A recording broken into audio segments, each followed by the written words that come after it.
raise your hand and then your virtual hand, and it shows me in order who's raised their hand. I try to go in order of when you guys have done that.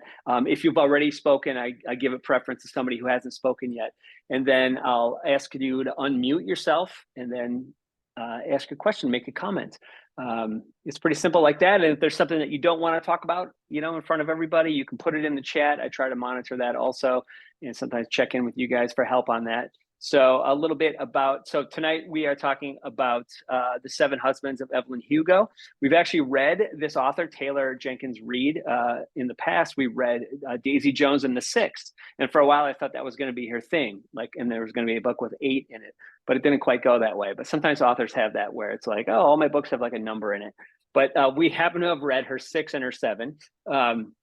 She's also written Malibu Rising, and she's got a new book out this year or recently that's getting quite good reviews. I know people like it. She was born in '84 in Acton, Massachusetts. She went to Emerson College. She currently lives in LA.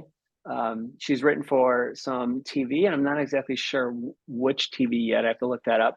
Her first novel was Forever Interrupted in 2013. Dakota Johnson wants to star in that. Her second book, After I Do, was called A Must Read by Kirkus. And let's see, she also wrote one called Maybe in Another Life. And Daisy Jones and the Six, as mentioned, Seven Husbands. So interesting thing about this one was, I usually pick a newer book, and I would have picked, I had Malibu Rising on the list of ones that we might read. And when I was sending the lists around, like I'm going to do again tonight to ask you guys to vote, Malibu Rising wasn't as popular, but I could tell that Taylor Jenkins Reid was. And because of this whole TikTok and book talk thing, Seven Husbands has actually gotten like a whole new life and become quite popular because of book talk, which I'm not as well versed with, but I do like to keep a little bit of tabs on what books the kids like. And apparently it's this one. So great. When I put this one, I changed it to this one on the list. You guys voted and you wanted to read it. I hope you enjoyed it. We're about to find out. Does anyone want to kick off and tell us what they thought of tonight's book? You can tell us how many stars you'd give it or something that stood out for you, a favorite character, anything. Just raise your virtual hand. I'll call on you. Or if you can't raise your virtual hand, Pete, were you just waving saying you can't? Are you having issues again? All right, Pete. Pete, I'm calling on you. I'm asking to unmute you. Yeah. Pete, your virtual hand's broken? I just got to find it. I have reactions, but I don't know which is the hand raise here. Yeah, I loved it. And I think it's an interesting choice. First of all, why I think this is a better choice for people just coming into Taylor Jenkins Reid is this is a nice stand on its own story. This thing's complete.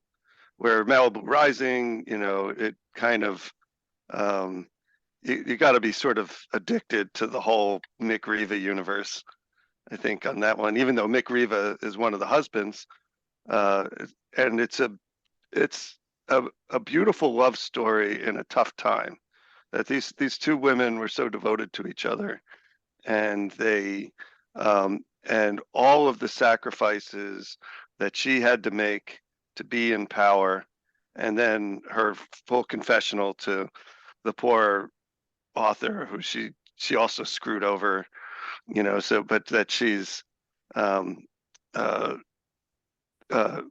it's a beautiful tale of courage of what this poor woman had to go through because of the zeitgeist of her times.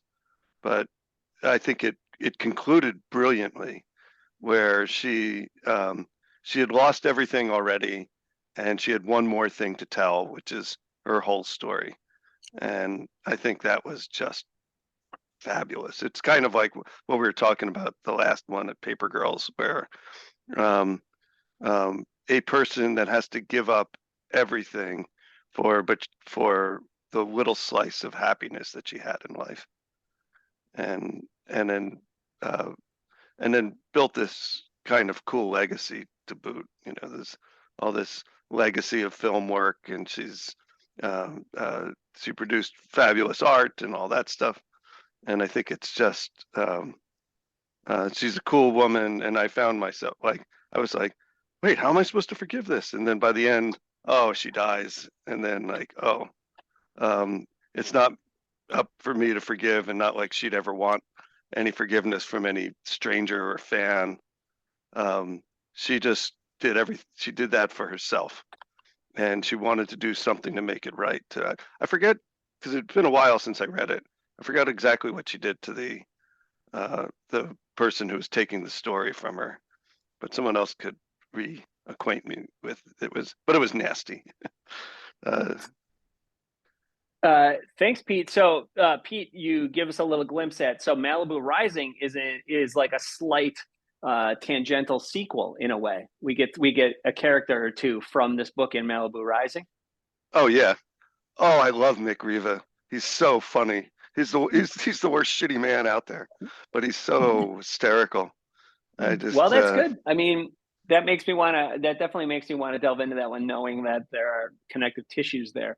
And I do want to read more of hers anyway. So, oh, and it's timely. Daisy Jones and the Six is coming out on Amazon in March. yep, yep. And Donna sent me the oh article yeah, on that of with the course she casting, did. She's a some librarian. great pictures. That's right. uh, yeah, I'm looking forward to that. I'll check that out. So your question, or the thing you were looking for remembrance on, was what she had done to wrong the author, and this was the thing that, like, we're reading, we're like, well, why did she pick her? You know, what's the significance of why did she want to help her? And what we find out is the man who died in the drunken crash that her husband at the time was driving with, his lover, was her father. Oh, that's right. Am I right? Am I right on Yeah, my remembrance of this, everyone? Yeah. So that was and the he was. thing. And so, and it was like they covered it up. You know, they acted like he was the one driving, and there was no one else in the car, and they left him there. That sort of a thing. Yeah, You know, and and he was. they took the Yeah, famous actor to the hospital and dealt with him, and then hid it. Yeah. yeah, and he was a good guy. He was a real good Yeah. person. Yeah, and hey Sue. Huh? Yeah. Well, Well, thanks, Pete. hey, Anyone else want to tell us their thoughts, feelings, hopes, dreams, whether the virtual hand works? Hi, Donna. Talk to us. Okay, I'll go next.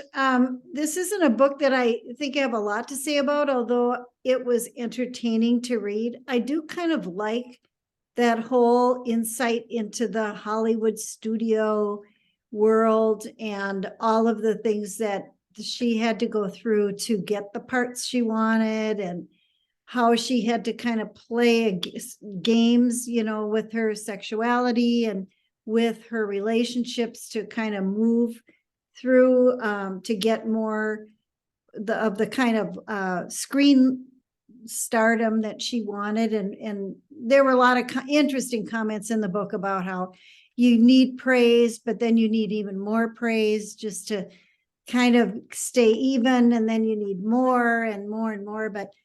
And comments about how she realized she was really being packaged as somebody who was both naive and sensual, and so she kind of knew how to do that. And it was, you know, a lot of interesting comments about women in the movie world.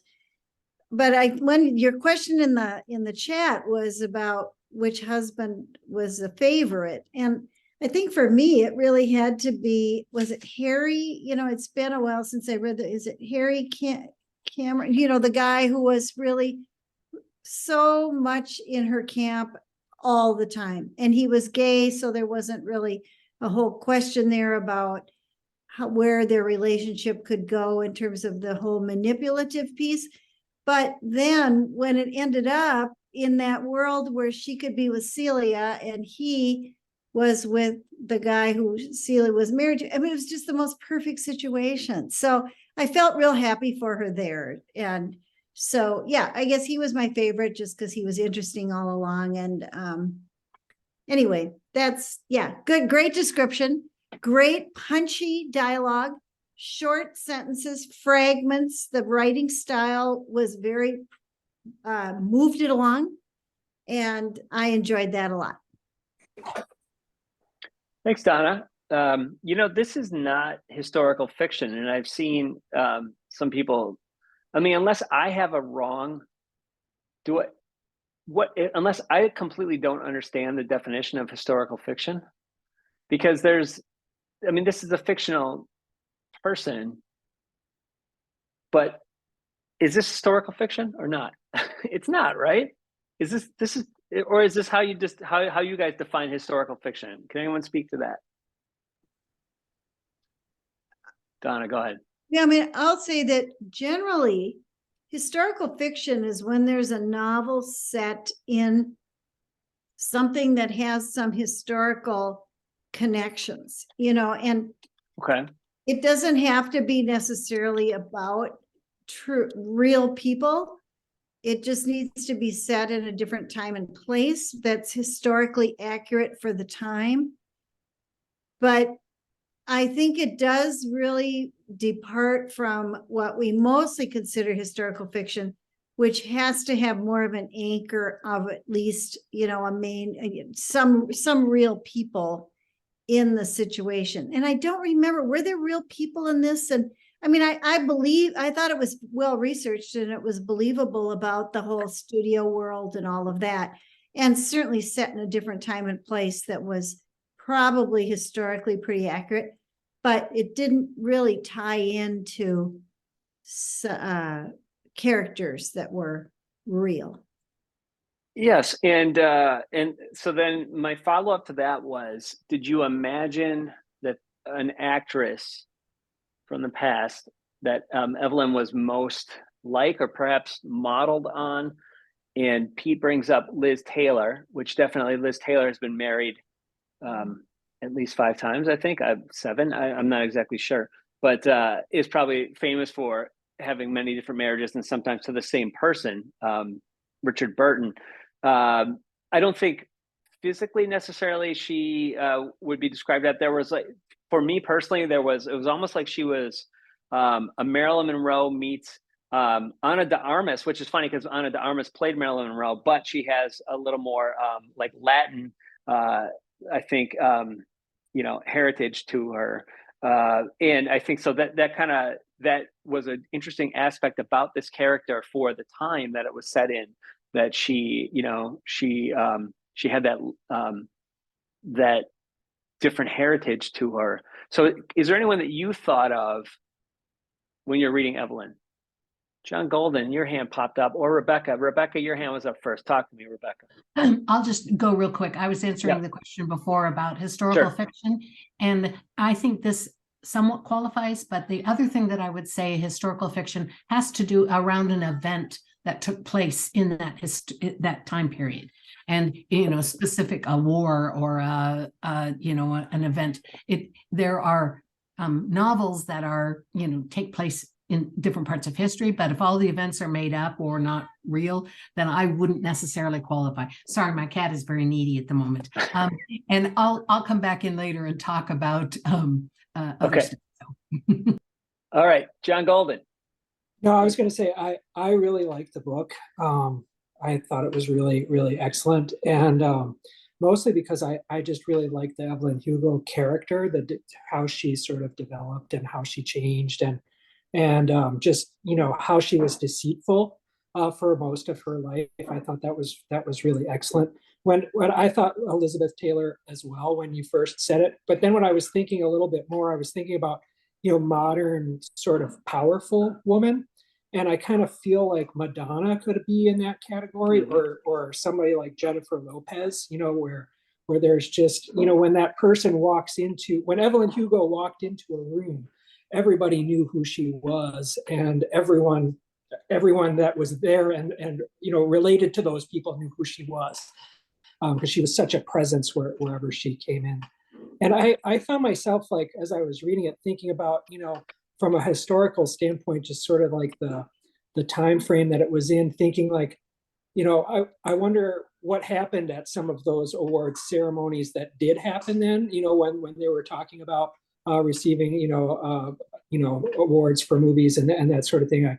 It just felt like a really real it really captured for me what a story like that should be. So I was really impressed with it. Thanks, John. I like couple of those analogies. She's definitely the type of person that is iconic, in that the way that she is described and talked about, almost people are, in awe and fear of her, but she's become a bit reclusive. And so it's quite a get, to get this person to talk about, anything, or to even do like this photo shoot later in life. And people are left wondering, what happened to her, why she, maybe dropped out of the limelight for a while. So I like those. I put in the chat. I just looked it up. Liz Taylor, eight marriages. So you only get seven. The last thing I wanted to say is that Yeah. sort of side story with the relationship with her daughter, I thought was an interesting story, and just how that character evolved, and how she sort of went from this really rebellious stage of having a famous mother to then developing into somebody that went to an Ivy League school and ended up with a great career. So it was kind of a nice twist as well. Yeah, very good. Ellie's got her hand up. Hi, Ellie. Hello, everybody. I read this, I don't know, maybe March, like a little while ago. And at the time, I mean, I gave it 4 out of 5. I feel like I really enjoyed it. I especially echo Donna. I liked Harry. I liked that relationship and kind of hearing that story. I also just thought, the way that she built the tension with Monique, and kind of kind of really kept me guessing as the plot went on. So I found it very satisfying. I didn't necessarily, it's not something that like maybe will stick with me for ages. And I didn't feel like it was, something I like really dug in and like felt deeply moved. It was like a nice, well-written story that I enjoyed. But I did have to look up a couple like plot summaries to refresh my memory since the springtime too. That's fair. That's, I mean, I'm only as remembering as my last book too, so I have to oftentimes look back. Fair enough. Thanks for sharing. Sue's got her hand up. Hey, Sue. Hello.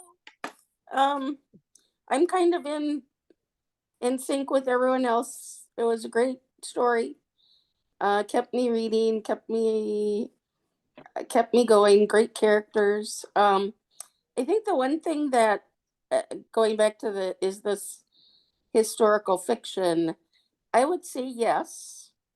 Okay. And I would point to the Stonewall riots and how they kind of tied that into their characters. So probably not as classic historical fiction as some, but I would say yeah, it is. Yeah, I think I was hung up on like historical fiction needed to have maybe one of the main characters being an actual historical figure, and then we were sort of, just extrapolating or making up what we think may have happened, but it was based on something more realistic or grounded. I don't know, like I'm bumping up against it just because I've heard people describe it as that, and then my first reaction is, oh no, they actually think Evelyn Hugo is a real actress from the past or something, or they're going to be disappointed, that they think this book is going to have more truth in it. Not that it doesn't have truth in it, but you know what I mean. So I don't know. I mean, maybe I need to expand my definition, perhaps, of historical fiction. I think I do enjoy historical fiction, whether I know it or not. It's like, define irony. Well, I can't define it, but I know it when I see it. Reality Bites, Winona Ryder. All right, who's got their hand up? Pete O'Grady's back to let us all know he can really make him dance. Yeah, I'm like Carrie Soto back. And then on the historical fiction front, I would just call this straight up fiction, even though it's set in a period of history where, like, when I've read historical fiction other times, like I read this one about Disraeli in college, the first Jewish prime minister of England. and it was, I was reading it. I picked it out for a class, and then the professor said, "Really? All right, I'll let you read this book, but I want you to do some real research. You can't use this historical fiction as the basis of your paper." And then, but then because then when I went into it, I think there's an aspect of historical fiction where there's a lot of romance thrown in, like, lighthearted, Disraeli's romantic partners and spine zings and whatever it is that are heavy in romance, which kind of cracks me up, but I think it's kind of necessary. But this book is it really wasn't that. This book had, there's romance aspects, but it's kind of hard stuff, like, and that, and that's another thing. Well, then I'll finish it off with this, is that I think I loved how she manipulated Mick Riva and knew exactly what she had to do to get him to dump her. Said she had to be boring and a little needy, and that's all that needed to push Mick out the door. That was perfect. I figure, like, there's a vast women's conspiracy out there that just, like, we read every single man. We've got this. Just go to the wiki page. Yeah, I think it was just great. Yeah, that was a pretty intricate plan that she had that unfortunately she didn't explain all aspects of it to her lover, and so there was a little bit of a oh, you actually had to sleep with him though? Yeah, well, that was part of it. Yeah. But, yeah, because I think it's this hard stuff, this character's had to make all these choices to back then, that's manipulating the media was a big challenge back then, it seems. And then oh yeah, but we should get to this at some point too. Talk about Sub Rosa, Julia Whalen, and the tabloid. I found that funny every time I heard her voice come on. oh, did you do the audio of it also? Yeah. Or Yeah. I thought it was a cool device, the way the book was sectioned off.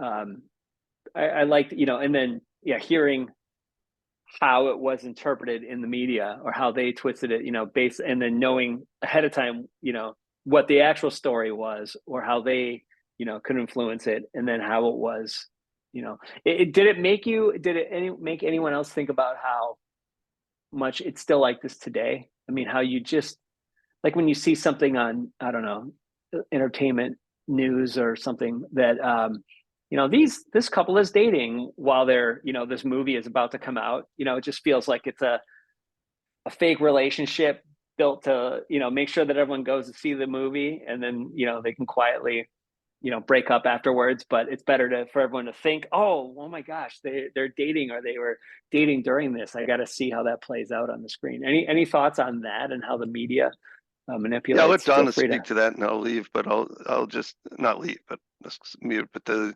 I think with the number of celebrities that leave the business because, like, they're not accurately portrayed, like whoever Justine Bateman.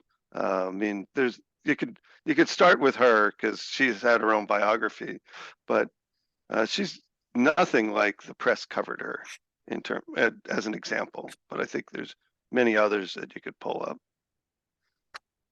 It's interesting though. I actually, I would love to hear some others that people think of, because I can't think of as many off the top of my head. I think more in terms of, did they leave on their own, or did they just keep trying and then they weren't getting cast at a certain point? And I'm not saying that about Justine Bateman necessarily, but I don't hear as many stories of the people that left. I mean, you hear of people nowadays not wanting necessarily to have to live in Hollywood, and they don't have to anymore. They can kind of live wherever and just do the work. But when you're still auditioning a lot and trying to get that first break, it helps to be where the auditions are happening and where the casting directors are and stuff. But yeah, another thing to think about. Rebecca's on my list here. Rebecca, talk to me. Okay, I also read this book back in 2021. So far, and so my details are also fuzzy. I remember really liking the book, and mostly because, and this might play into the historical fiction, I really got a sense of the time period, and it feels sunny in my brain. So Southern California, Los Angeles, the glitz, the glam, the surface that we all would presumably want, and yet the agonizing pain that people go through to be a part of that. And I'm also watching an Australian, it's pretty much a soap opera called A Place to Call Home. And it's around the same time period. It's a little more around the war and the effects on it, but a subplot on is homosexuality and how just was, I mean, it was, you could not get away with it. It was just, it was deviancy. It was, people were treated with shock therapy. It was, families would disown you and all that. So I'm not sure that those of us from our present time period can look back and really be as, we can't really know unless we live through it or seen enough examples of it. And so it gives me tremendous sympathy for this character, despite all the crap that she did. And I also think that her choosing to survive, regardless of the cost, that's what fiction is all about. People making choices that then set into a series of events that may or may not be wonderful for everyone involved. And I appreciate the characters that can point that out to us, and I think she's one of them. As far as you had brought up something, Jeff, and I'm completely forgetting about what it was, but it was something else that was very, very smart, and I wanted to comment on it. But I think it was how can we is it how has this made you look at stories that you see now in entertainment news and wonder the validity? Thank you. On celebrity, Yep. It's the whole question of celebrity and how we're easily manipulated, or how we fall into manipulation. I don't know that we necessarily want it, but that's how they know how to do it. And so we'll click on something. You mentioned TikTok earlier and how it's changing how books are being, which books get important and, read and all that kind of stuff. And if you're not part of that, you can feel kind of like, my opinion doesn't count. Anyway, I would, if I ever had anybody ask if they wanted to be a celebrity, I would be like, that would be like the sentence from hell, but some people, their art calls them to do that kind of work and they have to live through it. And I do enjoy watching people on TV or in the movies. So I'm appreciative that some people are willing to go through all that. And yes, I will read about Brad Pitt and whatever. So I can't be above it. There's something about us that need to have these people in a way sacrifice themselves. And I guess I'm going to say that's it. Oh, that's a interesting way to put it. I like that, this idea that, whether it's the royal family or, our top box office stars, we do have people that we put up on a pedestal, but we love to also see them get knocked off that pedestal, for better or for worse.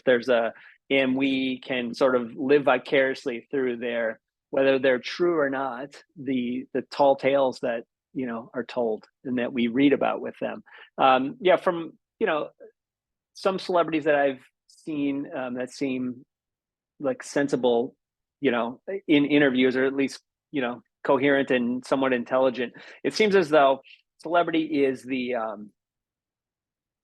is almost the penance they have to pay, or one of the drawbacks to doing something they really love, because there is like giving up of a personal life and a private life, when at any point you see, like some people are just photographed everywhere they go, and they're asked to, hey, or people just are talking to them all the time, and they have to basically be in disguise, to move about freely, or go places where they think, they're not going to be recognized and stuff. And that part certainly doesn't seem as fun. I think the good part is, you can get a restaurant reservation anytime, and anyone, and you get all the free stuff and people love to have you. But then there's also the expectations and yeah, the lack of freedom and privacy and normalcy that they give up, that they would probably love to return to. I think, there's a level that some people get to that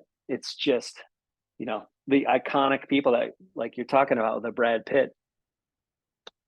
And by the way, the celebrity that now comes to mind is Gloria Vanderbilt. Only because she was trapped by her celebrity she wasn't an actress, but she was an artist, but she was famous for being famous, I think, early on. And I'm thinking about her because her son's, Anderson Cooper, and he's done a podcast about her death, and it's, whatever, grief, and it's good. It's a good podcast, but, I mean, to have that kind of level of celebrity your whole life, I mean, just unimaginable to most of us, I think. Yeah. Good points. I see a fresh hand before I come back to Donna. Jeff Coffey, you have your hand up. Talk to us, sir. Yeah. Hey, I hope you can hear me. I'm actually listening in from a car tonight. I'll turn my video on for a minute here. But hi, everyone. Just a couple random thoughts really quick related to this part of the conversation. One, I think the time period is interesting for this, because I think, like, with media manipulation, like to do that today, like with social media, it wouldn't even be a fun story. You would have so many options, right? With how you could do what Evelyn did, using social media without it even being interesting, requiring a marriage or 7 marriages, to pull it off.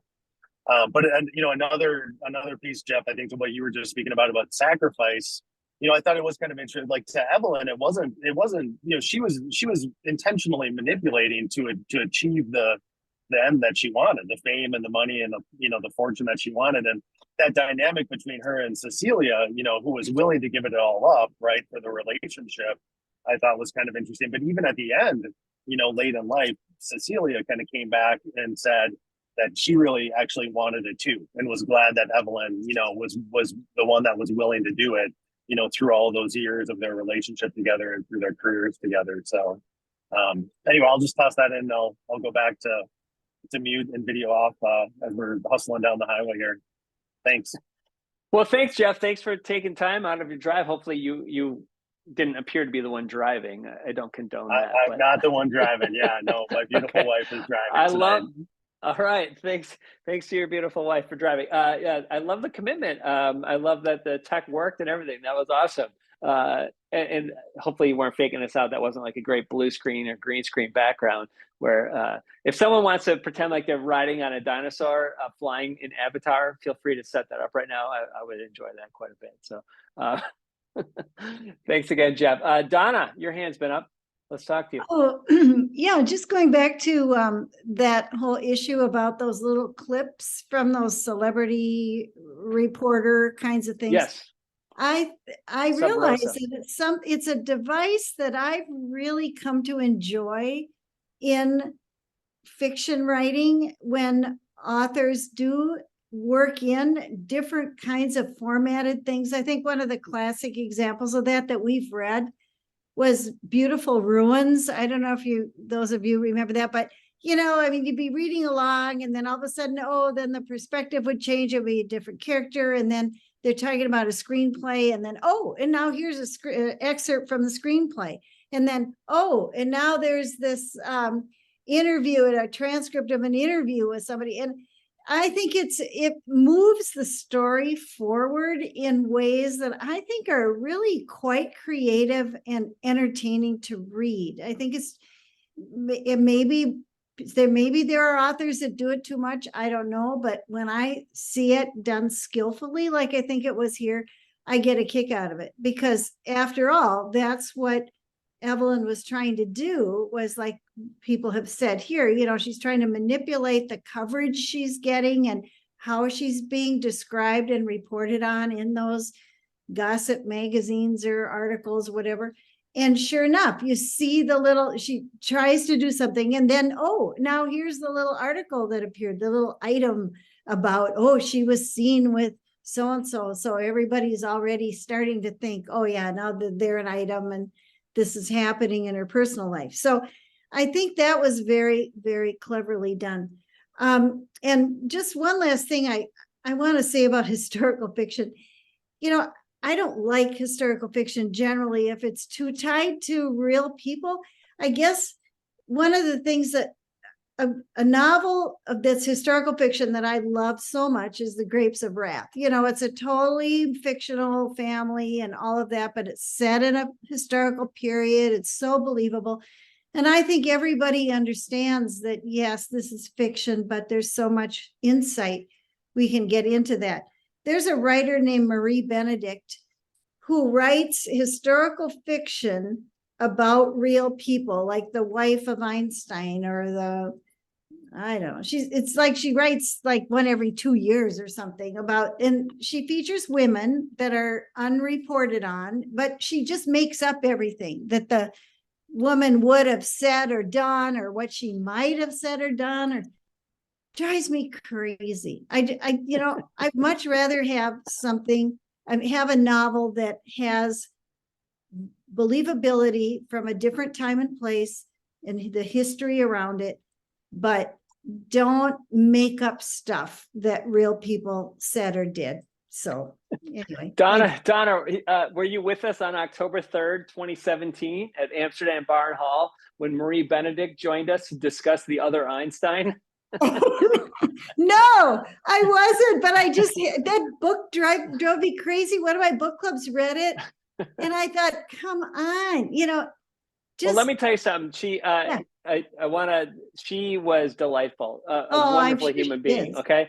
And she's actually, she is related to a friend of mine, and she is quite successcul, and she was an awesome get. And if you were with us at Amsterdam, I might have some video footage of it. We had an excellent discussion, and I do enjoy, and I know a lot of people that read everything she writes and love those, but I know. They're totally, very popular in the libraries. They're going in and out, in and out, in and out. People love her, but I just want to say, well, it's not really true. That's all right.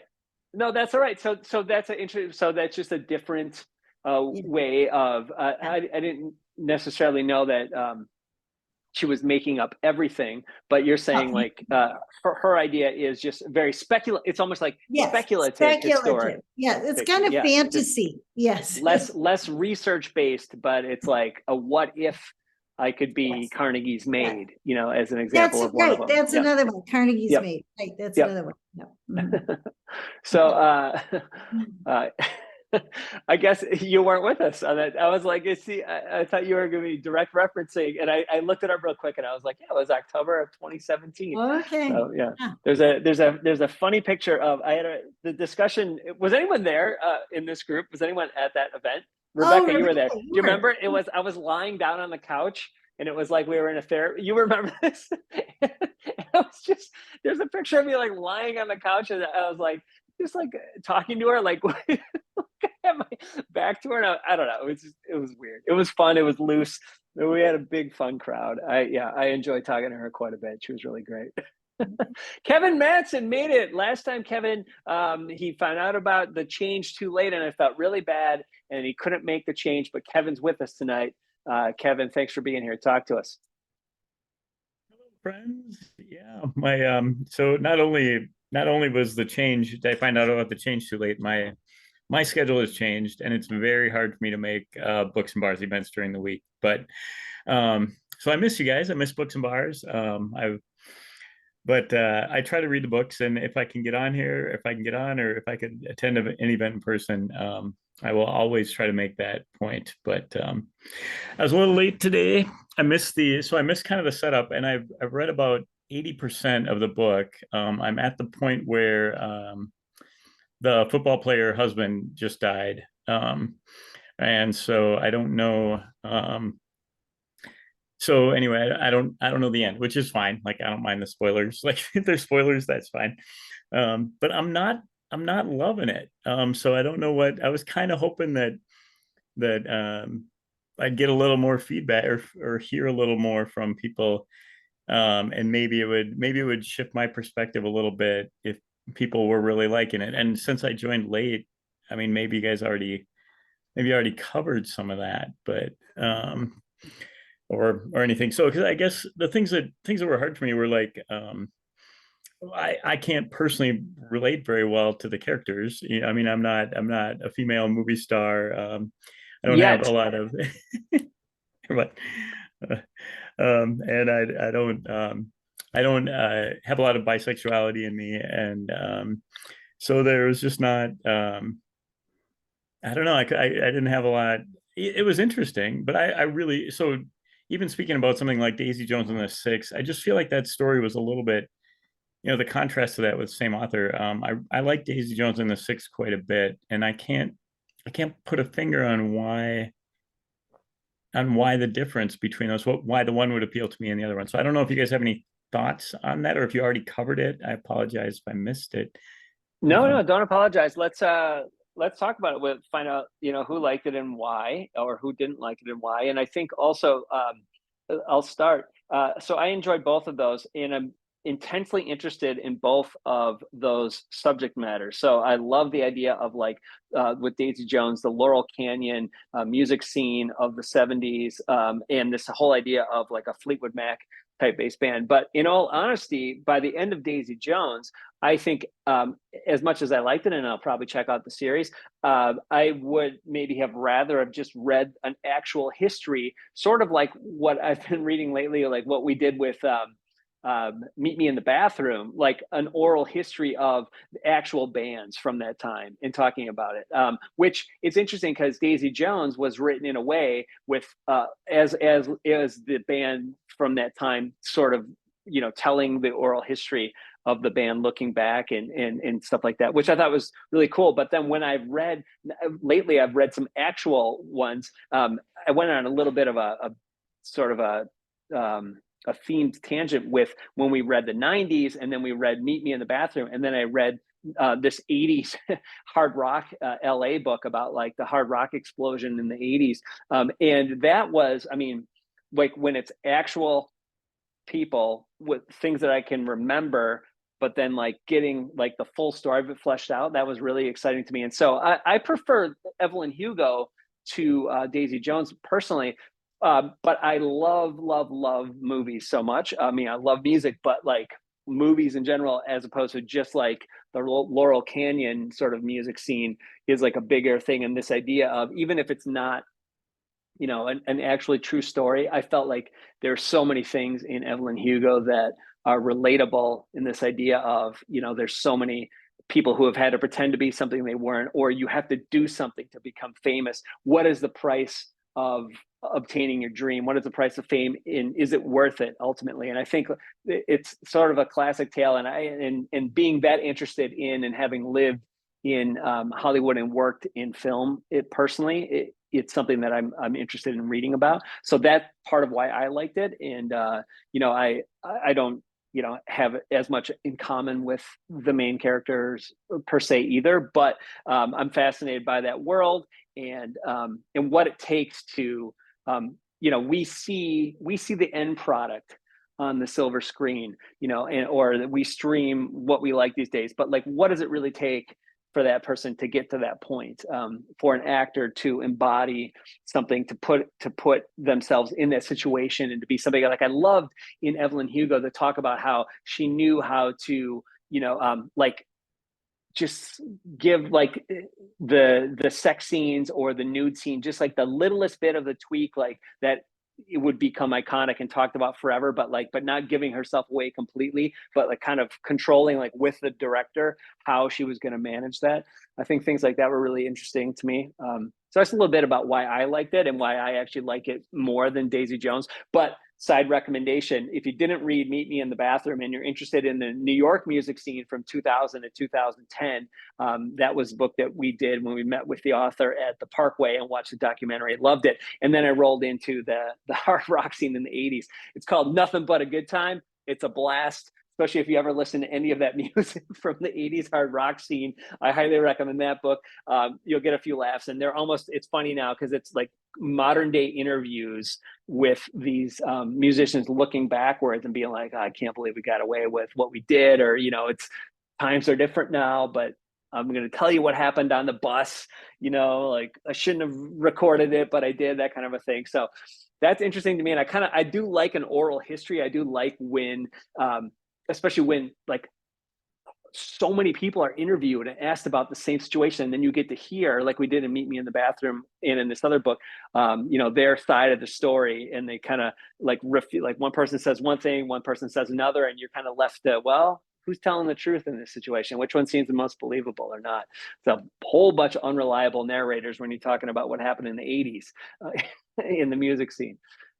Okay, we got a bunch of hot hands. They've all spoken before, so I'll go in order. Rebecca, talk to us. Just real quick about the other Einstein. Yeah. You remember it very differently than I. I was there with her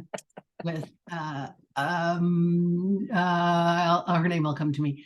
We did not like her at all.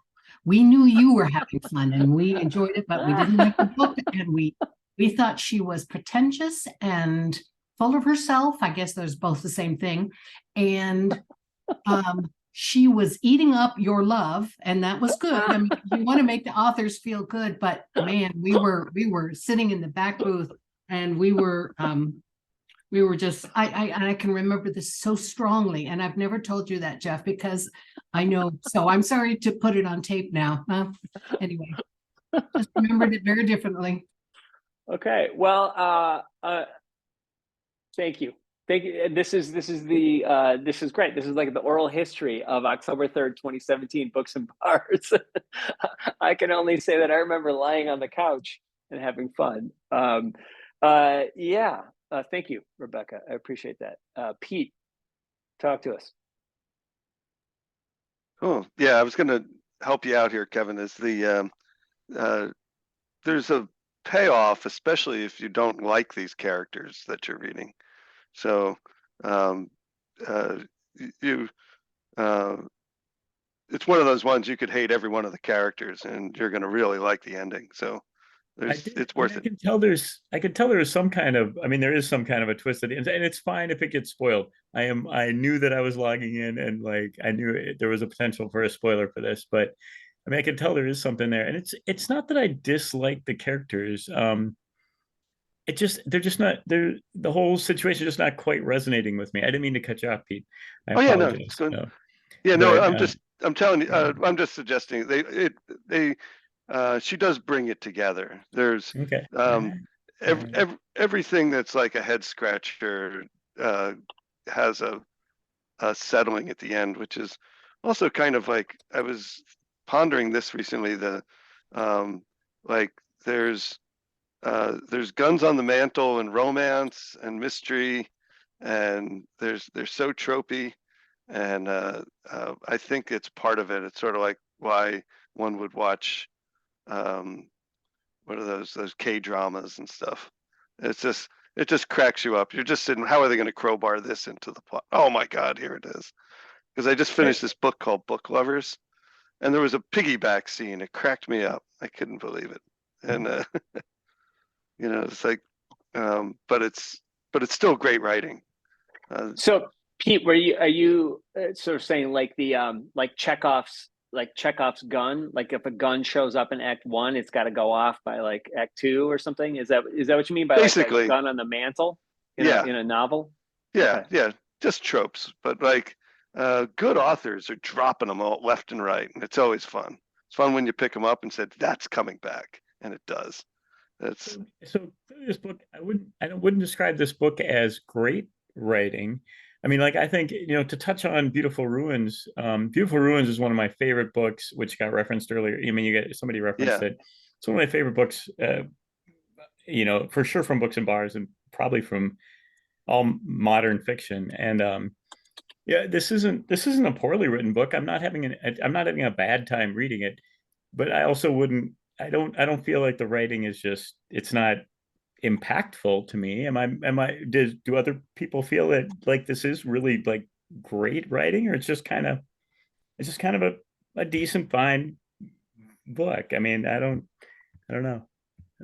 I think it's Let's good see. relative to slop that's out there. Books and slop was what we were originally going to go with, but Jeff Coffey's back online. He knows he's up next. He wants to talk. Talk to us, Jeff. I was gonna say, I agree with you, Kevin. I think Ali said it before. Like, I don't think this isn't a book that's gonna like stick with you. For a year from now, probably won't remember a thing about this book. But I have to say, while I read it, it was a super good time. For those handful of days when I was reading it, I actually was really, really enjoying it. It was just super fast, super easy, super fun. Took me someplace different, got me out of my head, made me forget about work. And I mean, I'll take that all day long when I'm reading the book. The one thing that threw me, the one thing that I struggled with, that kind of made me roll my eyes and sigh a little bit, was when Evelyn and Harry had their baby, and all of a sudden they're like these great parents. They're like these adoring, caring, like perfect parents. I'm like, there's no way. There's no way people that are this, like, there's no way that they're going to be that kind of parent. And I think it got a little more real as their daughter grew up, and leading up to what happened at the end. But especially then, I think there was a scene when she was a teenager. Like, there's a scene I remember with like Pop-Tarts or something, and it just seemed ridiculous to me. But other than that, I just thought it was super fun, but definitely not impactful, and not great literature by any means, but a good time. Right. Thanks, Jeff. John. Yeah, I would agree that it wasn't greatly written book, but it was extremely entertaining. And I listened to the audio version, and I happened to be walking our dog a lot around Lake Harriet, and I kept envisioning these mansions as the place that the interviewer would go to, interview Evelyn Hugo, and these sort of vast mansions. But one of the things that resonated most with me about the book was the way that Evelyn influenced the interviewer, and how she sort of changed her personality a little bit, and let her ask for what she wanted, versus she made her more confident. She made her more aggressive in what she wanted in terms of her deal, her photo shoot, some of the negotiation that she did with her. She sort of used Evelyn's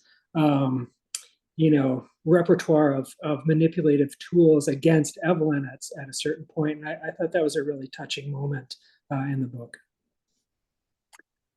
Thanks, John. I don't want to speak for others, and I think maybe tomorrow, if we don't have anyone tonight to speak to that, about representation in this story, because I guess from some of the people I've heard who have read it and it's really maybe connected with them, maybe it's because they also have maybe lived a secret for a while, or had a life that was closer to Evelyn's in a way. And I was hoping for that, Jeff. I was hoping that I know there's some members of Books and Bars that it's a pretty diverse group, and I was hoping that somebody would be on here to be able to speak a little more to that. But maybe tomorrow, so in person. Anecdotally, from a few people I've talked to leading up to this discussion, that have told me that they've enjoyed it and were happy with the pick. So we'll see if anyone wants to talk about that later tonight or tomorrow. But Donna still got her hand up. Talk to us, Donna. Your birthday's in 4 days. I'll just respond to Kevin's comment about, is it great writing? And I think, yes, as other people have said, I think it's an entertaining read. I think I've heard it described in some review as a great beach read, which to me means, something entertaining, not so deep, and I earlier mentioned that I thought it was clever to include the little snippets, from the gossip pages and so on. It did bother me that at the end of some chapters that Evelyn would say, oh, just wait, I'm going to let you know something that you're going to hate me for later or something. Really overt foreshadowing like that is kind of clumsy and, doesn't need to be done. But I think that the entertaining pieces for me were the whole insight into the, the movie industry and all of that. And I think as has just been mentioned, the parallel stories was handled pretty well. I mean, because you have the interviewer and the interviewee, and I think that adds a dimension to it that adds just a little more sophistication to the writing, and because we see growth, in the interview, in the interviewer, and then you have that kind of play out then as a key piece at the end, which is why she's there in the first place, which so I think some of it was pretty contrived that way and kind of manipulative, but I think that overall it did have some elements that I did like better than Daisy Jones and the Six, maybe just because I thought it had a little more of a skillful kind of treatment of the subject. So, but yeah, it's not great literature, but I think it was entertaining and kind of a fun read for this time of year. Yeah, thanks. Remember when back in our really serious days, we only had 1 month a year where we would let loose like this. We would have a January romp. And now, well, you know what I mean? Over the last couple of years of COVID, we got to romp a little bit more. It's fine. But if anyone saw Dispatch, the new arts paper that came out with the story on books and bars, where I referenced Reese Witherspoon as an example, like, I don't know, maybe that's a more current example than saying Oprah as far as book club kind of books that everyone's reading. And my son, I had the paper out and he goes, "Who's Reese Witherspoon?" Yeah. There you go. Okay. He doesn't know. He's 16. That's fine. I said, she's in Legally Blonde. And he goes, oh, that's one of my girlfriend's favorite movies, but I've never seen it. Yeah. Well, and I just want, and one more thing I'll just quickly add is that I did appreciate the conversations between Evelyn and Celia about the whole issue of bisexuality versus a lesbian, and how she really felt she could love a man and she could have a child by a man and so on, and kind of challenge Celia to say that just is not part of your perspective at all. So as you said earlier, I think it would have been so interesting to have people who've had more of that experience comment on how believable that was, because I found that another interesting dimension to the whole story that I thought was handled pretty well and pretty believable. So I appreciated that. Thanks, Donna. So anyone else on, going back to the, how it was written with the different sections, with sub rosa sections and stuff. It's a very postmodern thing. I like how it, it kind of speaks to how we are with, you hear about something and then you quickly go to your sources for it, or you look it up. Maybe someone told you something, but then you want to see the link for it, so you read about it yourself, and you might have a couple different windows open, and you're trying to read this version of it, like, what's the truth? I liked how that was written, and I like when books do that, when they have sort of like we talked about in Beautiful Ruins, where there's different sections that are, here's the script, here's this, and you can see, kind of the influence of it. And it also speaks to, well, here's what it came out as, but we know what this character said before that, or, then it makes you question that narrator maybe and stuff. So I think that's pretty cool. I do like her style. I think this one has been rated as maybe one of her better books, but I haven't read Malibu or Carrie Soto, and I don't know if there's another one that any bigger fans of the author have read that maybe can say, if you don't like this one, or if you do like it, here's one that's even better. They want to recommend another one by her. Feel free to let us know. I'm also looking for, I put in here a couple times, we are looking to pick our March, April, and May books. And I have a list here of about 10 to 12 books. And I'm tallying up the votes online and at our meetings tonight and tomorrow. And I'll announce Friday morning what we're doing for March, April, and May. But if you're not looking at the chat, there's Jennifer Egan's The Candy House, Lessons in Chemistry by Bonnie Garmas, Who is Maud Dixon, The Silent Patient, The Invisible Life of Addie LaRue, This Time Tomorrow, The Violin Conspiracy, Sea of Tranquility, Dinosaurs by Lydia Millette, The Rabbit Hutch. You let me know. Pick 3 of them. And I've gotten a few votes here. People want to read Candy House or Lessons in Chemistry, Invisible Life, This Time Tomorrow, Violin Conspiracy. Those all have more votes than some of the others right now, but let me know what you think. And if it doesn't come up in the next 3 months, maybe they'll come up later in the year. I have a long list of books and I put them in our bookshop of things I'm thinking about doing, but I'd love to hear more. Although this is one that you guys voted on, so maybe you're not here tonight, the people that voted on it, but anyone who really wanted to tell us why they like this one or anything about it. Pete's hand is back up. Pete, oh great. Hey, yeah, just up because you asked about other Taylor Jenkins Reid books. Yeah. I think since Carrie Soto appears in Malibu Rising, it might be more interesting to read that before you read Carrie Soto's back, because they take a character you think is one way and she's a completely different person, and it's a great story on a top athlete, which I liked. And I knew nothing about tennis before. I mean, I played tennis, but I didn't. They go deep on all things tennis, so you learn a lot about that. But also, Malibu Rising is a fun romp. That's just that story's crazy. It's all over the place. And then the one about Mick Riva, I forget the title. The Mick's the crooner, but Malibu Rising is about his children. But it's wait, an so art. so wait a minute. There's a book about Mick, and then there's a book about his children. Yeah, so Malibu Rising is about his children, and there's another book about Mick Riva. I forget the title, but he's the whole story. And then there's the Carrie Soto, Malibu Rising, and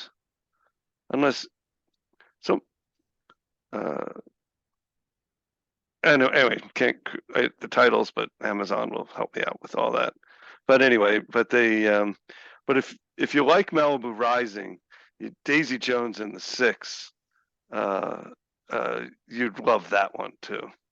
Okay. Because it's a similar kind of romp, and Daisy Jones and the Six is different characters, different tensions, and Taylor Jenkins Reid, I think she's really good about writing people and relationships. So that'll be interesting to see what some of our other friends tomorrow think about how good she is at writing queer people, because that's something I just need someone else's opinion on. I can't really speak to it. Understood. I know how I felt, but I just want to hear what they have to say. Her name has come up as one of the more respected, prolific, popular, successful authors working today, especially in America. We were talking a few months ago about kind of who are the authors that you want to read everything by, and that people seem to be talking about. We talked about like Amor Towles, Anthony Doerr, Taylor Jenkins Reid came up. So yeah, I'm going to read more of her stuff. But Kevin, are you sold yet? Your hand's back up. I don't know. Are you going to finish it, Kevin? Yeah, I'm going to finish your catalog at some point. But will Kevin? Yeah, am I sold yet? I don't know. I mean, like, again, I mean, I don't want to be, I'm not a hater. I'm not a hater in real life. I'm not a hater on books. I'm just, um, I did like, I did like Daisy Jones and the Six. And I can't exactly speak to why it is. Um, and I didn't, I can't speak directly to the sexuality of this book. But I do feel like, I can appreciate the feelings, um, that she's describing, and those feelings are real, in a way that people. I believe that people just like who they like. They love who they love, and so I think that so writing those characters, Pete, when you were talking about people writing those characters or her writing those characters, I think those were written in a true way. Regardless of the specific genders or sexuality. So I would be curious to talk with more people about that. But touching on that, did earlier in the conversation, did anything about the Me Too movement come up that I missed? And how the angle from the 60s and 70s Hollywood, the casting couch kind of angle that she sort of maybe in this story manipulated to her advantage. Um, did any of that come up that I missed in this conversation earlier, Jeff? I don't know. Or has anybody spoken to that? Like how nowadays would this even be? In some ways, would that same story be as applicable to modern, you know, to modern Hollywood? Even though there's some gossip involved, like I think from the outside, I don't watch TV at all. I don't watch a lot of movies. But I hope to see Avatar though, Jeff. Just by the way, I really want to see Avatar. I'm planning to see Avatar. I don't know if it'll fit into my schedule. Um, but would the same type of thing that occurred in the 70s, either from or 60s, 70s, either from the angle of her getting cast for her sexuality or her being able to use her sexuality in that same powerful way, and the angle with the Me Too movement. Has anybody thought about that? Have any of you guys did you talk about that and I missed it? Let's talk about it. We haven't really talked about that much. I will start and say that I think it's funny. I just saw the movie She Said, which is about the Harvey Weinstein takedown by the New York Times, and I mean, that story really kind of kicked everything off of the Me Too movement as far as now it seems like there's a lot of stories that are still to come out, and there's things that we don't know about, and there's still things that I'm sure happen, but it's harder maybe to get away with it now, and there isn't like the old casting couch sort of thing. Well, I shouldn't say there isn't. There might still be those things, but it's I think it's easier now to to call someone on it, or to not just accept it and say, well, that's the way it is. If you want to do this, this is what you have to do. And I think there has been a little bit of a change for the good in that sense. But what do you guys think about how this book relates to Me Too movement and the things that the character had to do to get where she was? Any thoughts on that? Anyone else? Rebecca. I think the author very much depends on us knowing about the Me Too movement for this to work. In other words, again, if this were written in a different time, we would have had a very different reaction to, we would have just accepted that was what had happened. But because we know now that it shouldn't, that gives the story the, I don't know, pathos, gravitas, whatever you want to call it. In other words, we understand that a wrong was done, and it's. I think that also might be a reason why it's not historical fiction, because it's basically us from the present time reflecting back on what happened at that point, but with the critical. We need to know how present attitudes are towards what would have been then. We don't just accept it. So that's my thought. I like that. That's a good take on it. Anyone else have thoughts on that?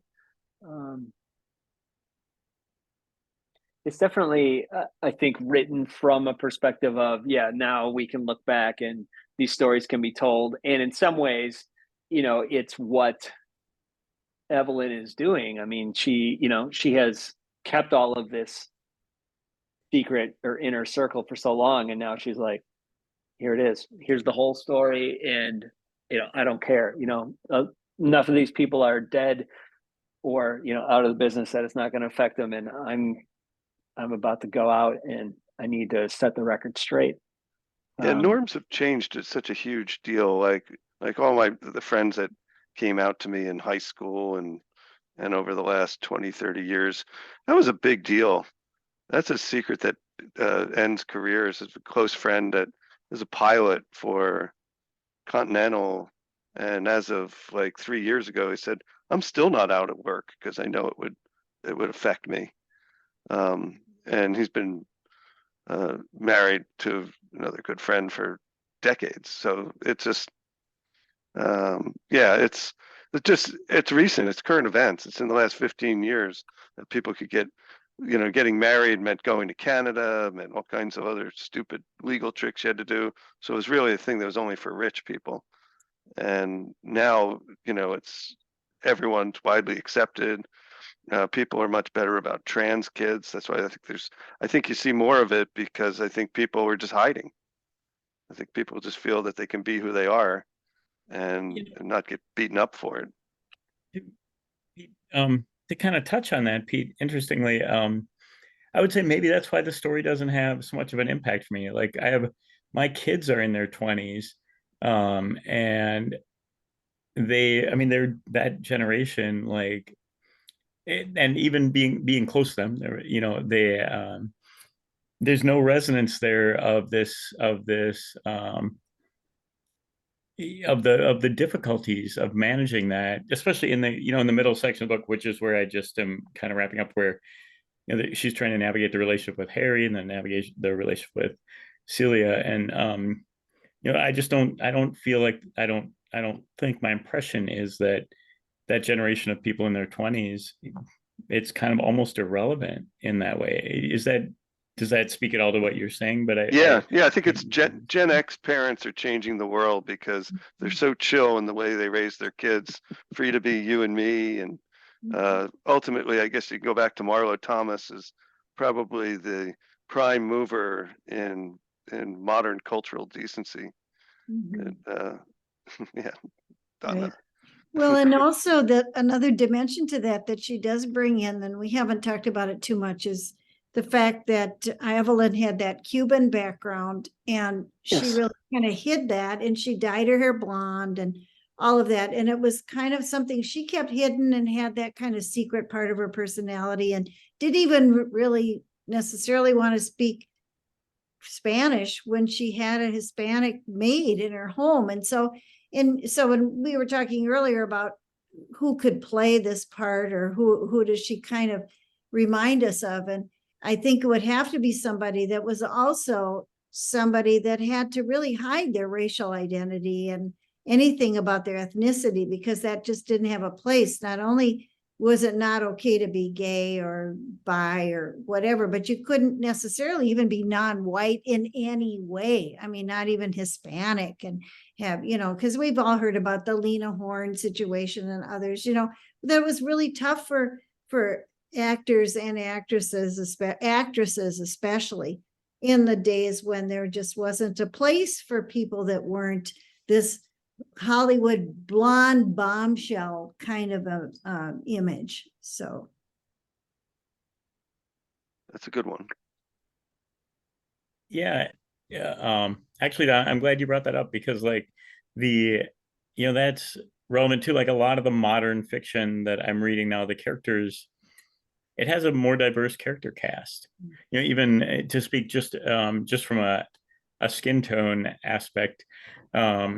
But and I think that, to me, that makes this story missing something. I mean, like, again, not to be hating on the story, but I don't know. I like reading about, I like thinking that society's moving forward, and I like thinking and believing that. And I like thinking about that in the books that I'm reading. And so I really feel like modern fiction, to go back on this and again, to be like, this is fine. Like, I'm not hating on it, but Well, Kevin, I think that there's an aspect though of if we don't know sort of your history or where we came from, you're doomed to repeat it, that sort of thing. And so I hear what you're saying, that like it might not seem as relevant because these are not as pressing of an issue right now because it's more generally accepted. And so it doesn't seem like such a shock or whatever. But I think to know what the people before you had to go through to have love, or to be honest about who they are, really, I think is important, and I think helps people see maybe how important it is to never take those rights away, to never move backwards, to see what it was like beforehand, that sort of thing. But I get it. I mean, this is a modern book that was written, in the last 5 or so years, but it's looking back and saying, this is the way it used to be.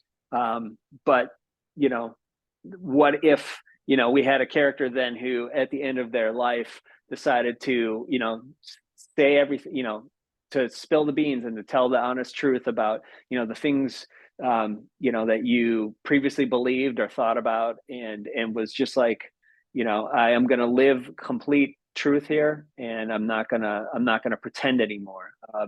And that it still takes a lot for someone, who has been hiding, because they had to for certain reasons their whole life to actually get to that point. And it's important to see that. So, I mean, I get it. It's interesting because it's not like it's an old story. It's a very modern story, and we were talking about how it's seen through the lens of modern times and Me Too, but looking back and saying, these things did happen. This is fiction, but these are based on stories we've heard. None of this probably seemed like, oh my God, I don't think I don't want to speak for you, but were you shocked, or did anyone think, oh, it was not like that back then?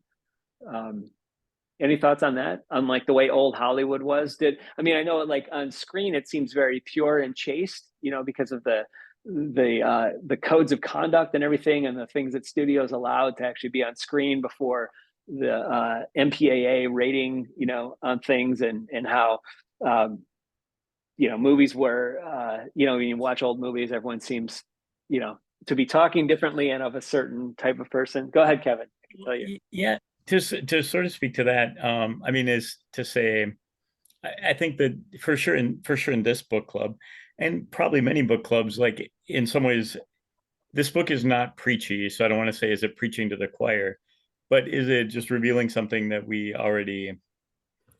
sort of already know? And so again, that would be a piece to me where, well, this piece is lost. And like the story, like the piece of the story, like, okay, yeah, it's fine that there were people who had to, fine in a way that there wasn't anything revealed in this story that was, and I haven't gotten to the end. I haven't gotten to the secret. No, thank you, Kevin. This is great. This brings us to sort of one of the last things I always want to talk about. And what was the author trying to say? What's our takeaway? What do you think? What's the point of writing this story at this time, looking back and telling this, historical fiction of sorts about this time? So what, anyone have a takeaway they have for, or what they think that Taylor Jenkins Reid may have been wanting to say with this particular book? Anyone? Even if you don't know what the author wanted to say, what did you take away from it? What do you think, having read this? Oh, just what I said, that what people go through is amazing. And I think it's a story about someone who spans the expansive norms from the 50s to now. Because like when the movie Blue Moon was out in 1953, Maggie McNamara, and I know her because she was my cousin, first cousin once removed, but for using the word virgin, she was basically panned and from the producer set. I think she only had 2 other roles after that, even though she got nominated for an Academy Award for that movie. But yeah, the norms have changed dramatically for those of us that have lived through them. And it's a lot better today.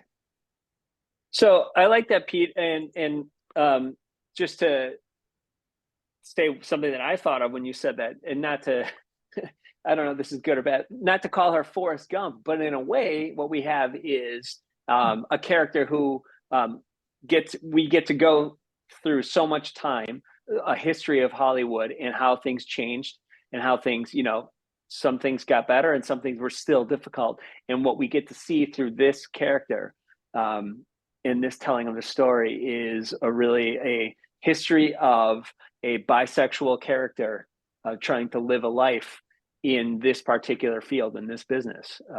And over the course of time, in a Forrest Gump-like way, going through many different, famous points in history. Rebecca. First of all, I think it's how to be perfect, not how to be good, not just how to be good. Did you put that in the chat? Yeah, it is. You know why? Because I was thinking of The Good Place. It is called How to Be Perfect. No. Yes, in the chat I put the for you Zoomers. Our next one on Zoom is January 17th, and it's How to Be Perfect by Michael Schur. Michael Schur is the creator of such shows as Parks and Rec and The Good Place. And if you ever watch The Good Place, this book, the reason why I accidentally call it How to Be Good is because it's a lot of what The Good Place deals with. It's the right philosophical response to moral questions, to moral quandaries. And if you are an audio person, the audiobook is read by like amazing people like Ted Danson, like different actors come in and do like different sections and stuff. And it sounds maybe heady, but it's imagine it's like, I want to say like pop philosophy. So this is a different type of book than what we normally read, but I think it'll be really interesting, especially around this time of year when a lot of us are thinking of the new year and doing something and making resolutions and stuff like that. I felt How to Be Perfect was a good one to kick it off. So sorry to interrupt, but thank you for noticing. It is called How to Be Perfect by Michael Schur, and that is our Zoom link, and it's available in our bookshop. So Rebecca, did you want to say more? My last comment, hopefully of the night, is on the author's intent. And I think first and foremost, Taylor Jenkins Reid wants to tell a good story. And I think she covers those bases. And she does it by, knowing the human condition, knowing the things that make us, interested in. So her use of celebrity is very smart because we are interested in that. She likes to show us shiny, pretty things, and Evelyn's life was full of shiny, pretty things.